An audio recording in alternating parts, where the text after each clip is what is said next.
Chers téléspectateurs, bienvenue sur Tchad Info TV pour cette édition spéciale du vote de l'élection présidentielle de ce 6 mai 2024. Pour cette édition de la soirée dédiée au dépouillement, nous avons comme invité sur ce plateau M. Hissène Abdoulaye, juriste et analyste politique. M. Hissène Abdoulaye, bonsoir et soyez la bienvenue sur le plateau de la télévision Tchad Info. Oui, bonsoir monsieur le journaliste, merci pour votre invitation. Sans plus tarder, nous allons prendre notre envoyé dans le premier arrondissement, Hyacinthe Adoumadi. Hyacinthe, décrivez-nous l'ambiance pour le dépouillement dans le premier arrondissement. Effectivement, nous sommes au bureau de vote numéro 2 à Diambalgato, dans le 2e arrondissement de la ville de N'Djamena. Sur 323 inscrits, 296 ont voté. Mais il est important de préciser que sur les 296, il y a aussi les nomades dont une liste d'émargement a été ouverte pour leur permettre d'effectuer leur droit civique. Il faut préciser que c'est dans ce bureau de vote que le candidat Mahamat Idriss Déby Itno a effectué son devoir civique très tôt ce matin, ce qui a donc lancé le début en tout cas des votes. En tant que citoyen tchadien, je suis satisfait. Vous savez, nous on a commencé depuis hier, on a fait le tour des casernes. On a aussi nos points focaux qui sont dans les différentes provinces qui ont fait un travail remarquable. Hier, les forces de défense et de sécurité ont voté massivement. Je ne sais pas à qui ils ont voté, mais ils ont voté massivement. Les dépouillements se poursuivent, ce qui va donc marquer la fin de ce moment de vote, de cette journée de vote du 6 mai 2024 qui marque donc officiellement le retour à l'ordre constitutionnel au Tchad après la mort du maréchal Idriss Déby Itno qui a marqué une phase de transition de 3 ans qui s'achève donc aujourd'hui. Merci Hyacinthe Adoumadi pour cette mise au point. Après le premier arrondissement, allons-y dans le 7e arrondissement. Retrouvons Nguena Wandoum Cynthia. Comment le dépouillement se passe depuis là où vous vous retrouvez? 18 h et dans les différents bureaux de vote, l'heure est effectivement au dépouillement Hamid. Ici au carré 1 de Chagwa dans le 7e arrondissement, l'on dénombre 114 votants, dont 86 personnes inscrites et 28 nomades, selon le président de ce bureau. Et bien sûr, Hamid, c'est au vu et au su de tous les électeurs de cette zone que cette importante partie de cette date historique s'est faite. Mais les Tchadiens devront attendre la date, selon l'Agence nationale de gestion des élections, pour le résultat final. Merci Nguena Wandoum Cynthia. Revenons dans le 3e arrondissement de la ville de N'Djamena avec Aimé Dolinassou. Après le 7e arrondissement, Aimé Dolinassou, décrivez-nous l'ambiance dans les bureaux de vote du 3e arrondissement. Oui, Hamid Hissène, nous sommes à Kabalaï, surtout dans le 3e arrondissement situé au cœur de la capitale. Comme vous le voyez, c'est déjà l'heure du dépouillement pour ce grand jour, c'est-à-dire 6 mai 2024, ou tant attendu par les Tchadiens. Ce jour où les Tchadiens ont décidé de répondre présent aux urnes afin d'exprimer leur devoir citoyen. Et comme vous l'aurez constaté, depuis le matin, ils sont là. Ils sont là rien que pour voter le candidat de leur choix. Et le moment tant attendu est arrivé. Le suffrage dans ce carré numéro 1 du 3e arrondissement, bien sûr, nous avons sur la liste d'électeurs, les listes, c'est-à-dire les candidats inscrits, le nombre d'électeurs est de 3474 électeurs inscrits, votants 616 votants, bulletin nul 16.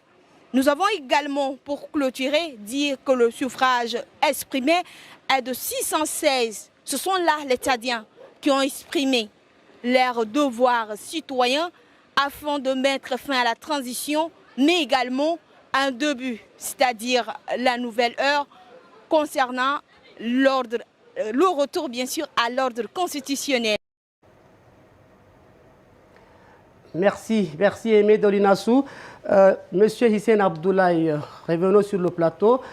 En votre qualité d'analyste politique, quel commentaire faites-vous sur le déroulement du scrutin de ce matin. Ok, merci beaucoup, monsieur le journaliste. Par rapport à l'engouement de l'élection du premier jour, je pense qu'il n'y a pas eu assez d'engouement et il y a eu quelques incidents par arrondissement, par province qui ont été signalés.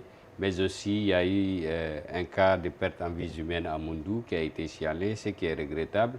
Mais aussi, il y a eu une perte en vie humaine d'un membre des forces de défense et de sécurité à Béché. Ce sont ces quelques éléments qui sont regrettables. Au-delà de ça, par endroits, il y a eu des signalements, des irrégularités très regrettables et très graves qui portent notamment atteinte sur la crédibilité de cette élection.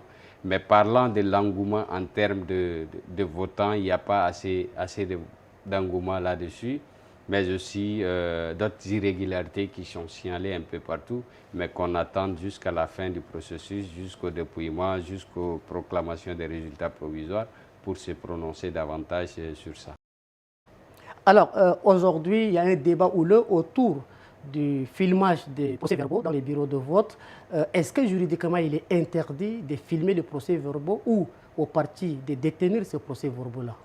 Et par rapport aux procès-verbaux, le code électoral est clair là-dessus.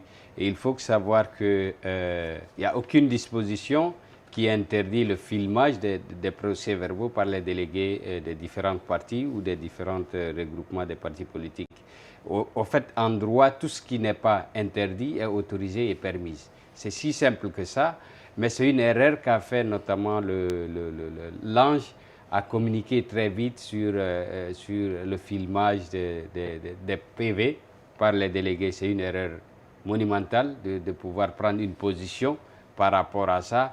Et autre chose, l'Ange, l'institution qui organise l'élection, n'est pas habilitée en vertu des textes d'interpréter les dispositions du code électoral ou d'inventer les dispositions qui ne sont pas prescrites dans le code électoral.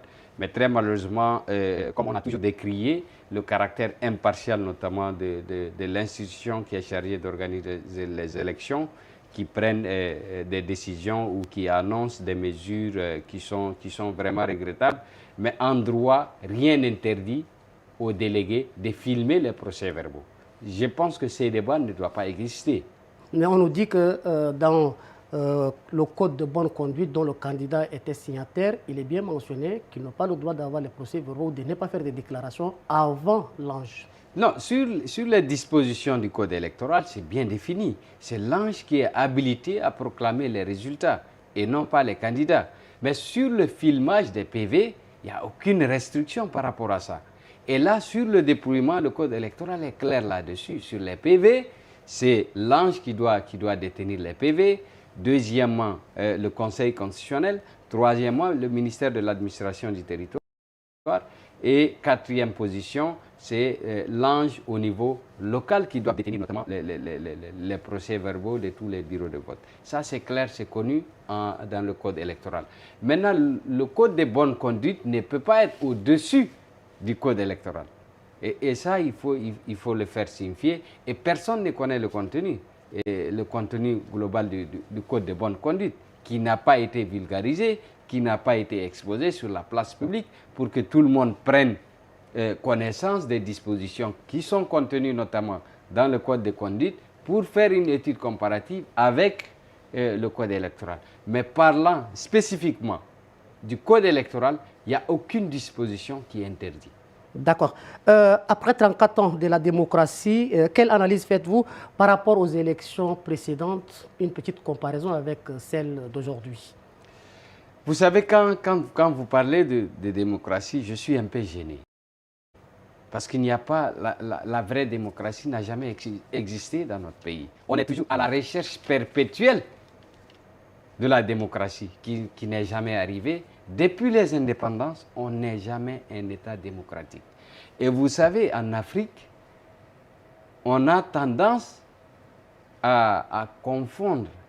Vous savez, les élections riment. Les élections et la politique riment avec le sang et de la violence. Il n'y a jamais une succession démocratique à la tête de notre État. Donc, parlant de démocratie, je suis un peu gêné. Mais par rapport aux élections qui se sont succédées dans notre pays, par rapport à la campagne qui s'est déroulée, il y a une innovation. qu'on ne le nie pas, il y a une innovation, il y a une prise de conscience de la part du peuple tchadien et de la part des acteurs de l'élection qui sont en campagne. Et donc, il y a une différence. Il y a une ouverture. Il y a une ouverture, il y a une nouvelle génération d'hommes politiques qui est arrivée. Comparativement aux élections de 2021 et les élections précédentes, il y a une nouvelle génération de politiciens qui se sont lancés dans la conquête de la magistrature suprême de notre pays.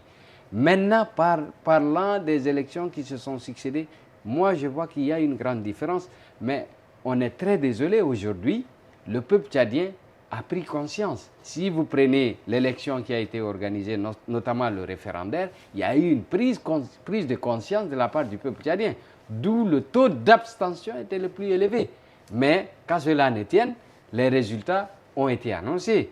Maintenant même, on s'attend à des résultats qui ne seront pas l'expression libre du peuple souverain. Alors, merci M. Hissène Abdoulaye d'avoir répondu en détail à nos questions. Je rappelle que vous êtes juriste et analyste politique. Merci beaucoup.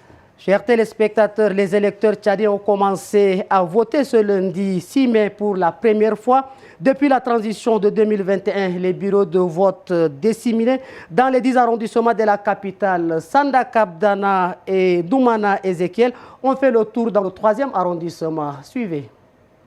C'est avec fierté qu'il retourne aux urnes ce matin. C'est pour la 2e fois que ce jeune garçon vote. Pour lui, ce geste est d'une importance capitale. Je me sens vraiment à l'aise. À l'aise comment? L'élection de cette année, c'est une élection transparente et c'est une élection qu'on ne peut pas truquer. On sait bien que la personne qui doit remporter, tout le monde le connaît déjà. Et après avoir voté, comment vous vous sentez aujourd'hui? Je me sens à l'aise. C'est comme si je viens d'obtenir mon indépendance comme ça. Des résultats provisoires sont attendus d'ici le 21 mai et les résultats définitifs début juin. Un second tour sera organisé le 22 juin si aucun des candidats n'obtient plus de 50% des suffrages selon le programme de l'Agence nationale de gestion des élections.